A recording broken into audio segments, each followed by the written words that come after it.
For more than a century, modern warfare followed a predictable logic. The side with superior firepower, better mobility, and more advanced technology shaped the battlefield. But every few generations, a breakthrough emerges that does more than improve capability. It rewrites the rules of conflict itself. Today, the United States has unveiled such a system, a weapon not defined by size or raw power, but by the way it transforms strategy, operations, and deterrence. This is the future the Pentagon calls Replicator, a family of autonomous, adaptive, low-cost systems designed to operate together in numbers large enough to overwhelm even the most advanced defenses. Warfare has changed more in the past decade than in the previous 50 years. Conflicts have become faster, more distributed, more digital, and more dependent on real-time information. Adversaries are fielding hypersonic weapons, large drone fleets, electronic warfare systems, and sensors that map the battle space with unprecedented precision. These developments forced the United States to confront a difficult question. How do you maintain advantage in a world where speed, autonomy, and adaptability matter more than mass? Replicator is Washington's answer, a strategic shift away from a small number of exquisite, expensive platforms toward large numbers of intelligent, networked systems that can saturate the battle space, absorb losses, and keep operating. Replicator is not one aircraft or one drone. It is a concept, fielding many autonomous platforms that act together like a digital organism, sensing, moving, communicating, and adapting without needing constant human control. This initiative aims to overcome a challenge every modern military faces. Advanced defenses are becoming dense, integrated, and extremely difficult to penetrate. Large aircraft and high-value assets risk being detected, tracked, and targeted by long-range fires, powerful radars, and increasingly sophisticated electronic warfare. A single interceptor can destroy a platform worth billions. A single radar system can shift the balance of an entire airspace. Replicator inverts this logic. Instead of sending in a handful of large, irreplaceable systems, the U.S. can now deploy dozens or hundreds of smaller autonomous systems that overwhelm defenses through sheer presence. Each unit is inexpensive, modular, and capable of sensing, jamming, mapping, and, if required, striking. When one is lost, the swarm adapts.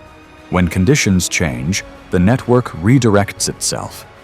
When an adversary tries to jam communications, the swarm reconfigures. The true breakthrough lies in autonomy.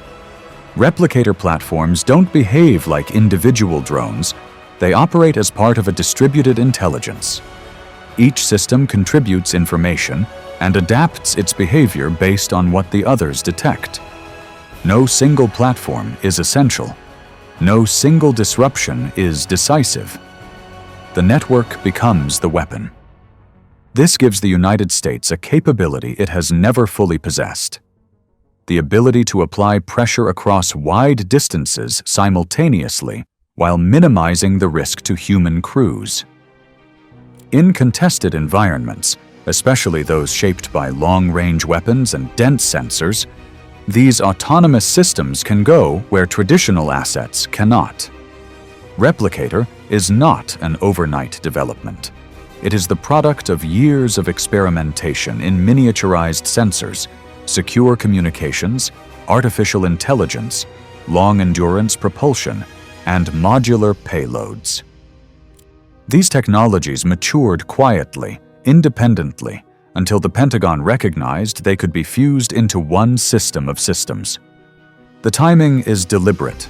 Replicator was designed with the Pacific in mind, a region defined by vast distances, island chains, choke points, and sophisticated defenses. Traditional platforms struggle to cover this environment quickly and affordably. But autonomous swarms can be launched from ships, submarines, aircraft, or ground units, and can spread across hundreds of miles. They can gather intelligence, track movement, identify threats, and create openings for manned forces. In such an environment, an adversary faces an impossible problem. Each platform destroyed is instantly replaced by others. Every blind spot is rapidly filled. Every attempt to disrupt communications is countered by decentralized links. The swarm creates a constantly shifting picture that makes it difficult for an adversary to establish control. Replicator is also more than reconnaissance. Some platforms carry payloads for jamming or deception. Others can obscure friendly movements or act as decoys. A portion can support strikes or mark targets. The effect is cumulative. The swarm molds the battle space before traditional forces arrive. Most importantly, these systems learn. Adaptive algorithms allow swarms to identify patterns, adjust movement, and optimize behavior. This is what military planners describe as mosaic warfare, a framework where autonomous systems rearrange themselves to meet changing tactical needs.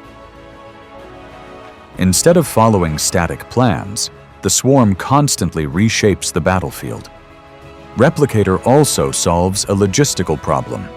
Traditional aircraft programs take decades, cost billions, and require massive supply chains.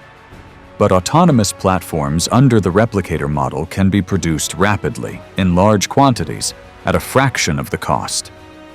This scalability gives the US a decisive advantage: the ability to regenerate combat power quickly, repeatedly, and affordably. The true impact of Replicator becomes even clearer when examined alongside other US programs, like the Next Generation Air Dominance System, the B-21 Raider, and Modern Digital Warfare Networks (NGAD) will fly with its own family of autonomous collaborative aircraft, each supporting missions with sensors or countermeasures. The B-21 brings long-range penetrating capability across the globe. All of these systems feed into the Replicator ecosystem, creating a layered force with both scale and sophistication. The combined effect is a military that no longer relies on a few advanced platforms, but on a flexible, distributed architecture where every platform amplifies the others. A single fighter supported by autonomous aircraft is more survivable. A bomber supported by swarms is more effective. A naval vessel protected by autonomous scouts is harder to track. Replicator also transforms deterrence. For decades, the United States relied on visible symbols of power: aircraft carriers, stealth aircraft, guided missile submarines. But their high value makes them both essential and vulnerable. Replicator changes this. Now, deterrence comes from volume, complexity, and distributed capability. An adversary must assume that US forces can bring hundreds of autonomous systems into a region with little warning, complicating any plan for aggression. The strategic effect is profound. An adversary no longer calculates the risk of confronting a few US platforms. It must now consider the risk of confronting a swarm that adapts faster than it can respond. Replicator's distributed nature also provides resilience. In traditional operations, the loss of a key platform or sensor could disrupt an entire mission. But in a distributed swarm, losing one node means almost nothing. Others immediately fill the gap. The network dynamically reroutes information, allowing the mission to continue. This is crucial in environments shaped by electronic warfare and cyber threats. Replicator converts vulnerability into redundancy. The more systems in the swarm, the harder it becomes to disable the entire network. As the United States refines Replicator, its purpose becomes clearer: reshape contested environments before conflict even begins. What makes this system so transformative is its ability to act everywhere while depending on nowhere. It does not require massive forward bases, large airfields, or the conventional buildup that historically signaled the beginning of an operation. Instead, it spreads across the battle space like a digital tide, persistent, distributed, adaptable. This is where America's technological shift becomes strategic, reshaping how the U.S. prepares for the most challenging operational theaters in the world. Nowhere is this more evident than in the Pacific. The distances are enormous, the geography complex, the defenses sophisticated. Traditional U.S. forces, carriers, destroyers, bombers, remain powerful, but they cannot be everywhere at once. Nor can they operate freely inside regions saturated with long-range missiles and layered sensors. Replicator fills this gap. Autonomous systems can launch from nearly any platform, move in nearly any direction, and saturate any environment with presence. They can be the first to arrive, the last to leave, and the most resilient when the situation changes. If jamming occurs in one area, the swarm reroutes communications through other nodes. In this sense, Replicator becomes more like an organism than a fleet, constantly adjusting, constantly spreading, constantly learning. And this creates the strategic effect the Pentagon seeks: uncertainty. Adversaries facing Replicator must assume the swarm sees more than they think, reacts faster than they expect, and persists longer than they can counter a defensive plan built for predictable sequences. Detect, track, target, engage begins to unravel against something that shifts shape continuously. Replicator also enhances U.S. forces by turning the battle space into a layered map. Before manned aircraft or ships enter contested waters, autonomous systems can map electronic signatures, radar coverage, and movement patterns. They can look for gaps in sensor coverage. They can analyze emissions from air defense radars. They can identify how quickly interceptors are launched and from what direction every piece of information they gather becomes part of a digital picture that U.S. commanders can use to plan operations with greater precision. And this picture is persistent. While manned aircraft may need to refuel or rotate, autonomous systems can maintain presence for extended periods. They can guard choke points, monitor corridors, or simply remain on station awaiting further tasking. That persistence provides something the U.S. has struggled to maintain in contested environments: continuous situational awareness. Information does not arrive in snapshots. It arrives as a stream. This allows the U.S. to shape the battle space before conflict escalates. If naval forces move into position, the swarm watches. If air defense batteries reposition, the swarm notes the change. If electronic warfare intensifies, the swarm adapts its communication patterns. The battle space becomes dynamic rather than static, and the U.S. becomes the side with the advantage of early insight.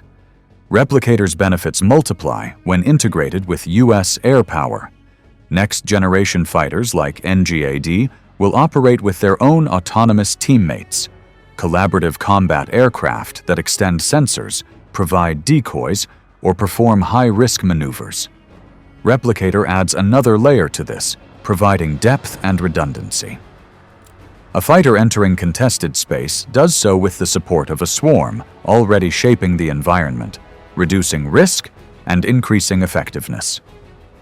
Naval forces benefit in similar ways. Surface ships are high-value assets. Submarines, though stealthy, have finite sensing reach. Autonomous platforms extend. Both surface drones can patrol ahead of a destroyer, identifying threats long before they appear on the ship's radar. Undersea drones can map approaches to a submarine's operating area, revealing enemy movements and improving survivability. A single U.S. vessel supported by dozens of autonomous scouts becomes exponentially more aware and harder to surprise. This synergy between Replicator and U.S. platforms creates what military planners call distributed lethality, the ability to project force from many points simultaneously. A swarm can mark targets, jam radars, saturate defenses, or create openings for manned aircraft or ships.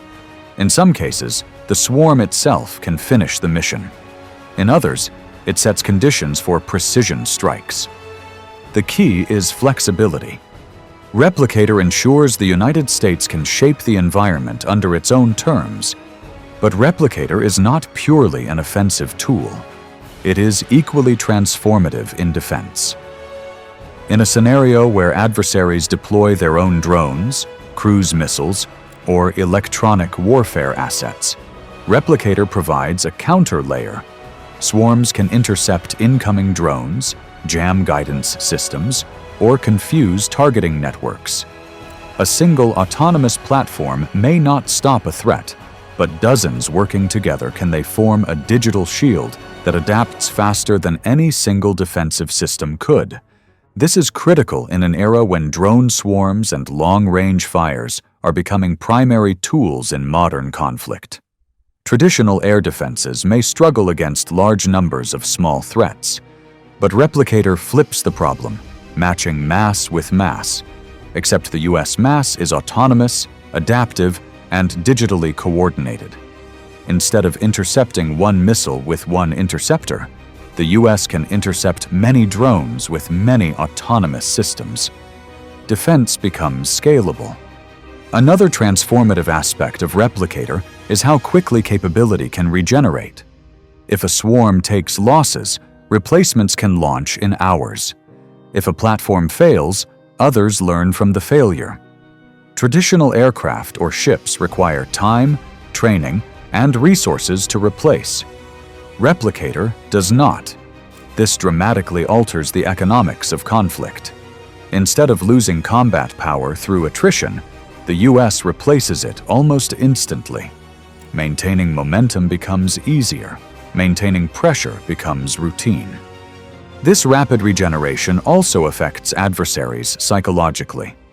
If destroying high-value U.S. platforms once offered strategic payoff, destroying autonomous units provides little reward. Eliminating 10 drones means nothing when 50 more appear in their place. This undermines traditional attrition-based strategies, which rely on wearing down an opponent. With Replicator, wearing down the U.S. becomes nearly impossible. As Replicator spreads across theaters, adversaries must adapt. Doctrine evolves slowly. Replicator makes time a weapon, one the U.S. wields effectively. This is why Replicator compresses the timeline of conflict. When crises emerge, response time matters. Autonomous systems can deploy instantly. They can precede manned aircraft, expose threats, or shape enemy behavior before escalation occurs. In a fast-moving crisis, the side that understands the environment first gains decisive advantage. Replicator ensures the United States becomes that side. Yet with all this potential, the U.S. remains committed to responsible use. Autonomy serves human decision-making. It does not replace it. Humans remain on the loop, guiding high-level actions while the swarm executes lower-level behavior. This balance preserves accountability, but still unlocks the speed advantage autonomy provides. Replicator fundamentally alters the way militaries must think about conflict. Instead of platform versus platform, it becomes network versus network. Instead of massed formations, it becomes distributed systems. Instead of predictable engagements, it becomes dynamic adaptation. The side that senses first, decides first, adapts fastest, and regenerates quickest will dominate. Replicator positions the United States to be that side. It amplifies U.S. strengths, innovation, coordination, and the ability to integrate complex technologies into coherent strategies. It complicates adversaries' plans and undercuts their investments in large, centralized platforms, and it reshapes deterrence by making any aggression riskier, more unpredictable, and far more difficult to execute. Replicator is not simply a tool of war. It is a shift in philosophy, a recognition that future conflict will be defined not by the power of single assets, but by the behavior of many acting together intelligently, tirelessly, and with purpose.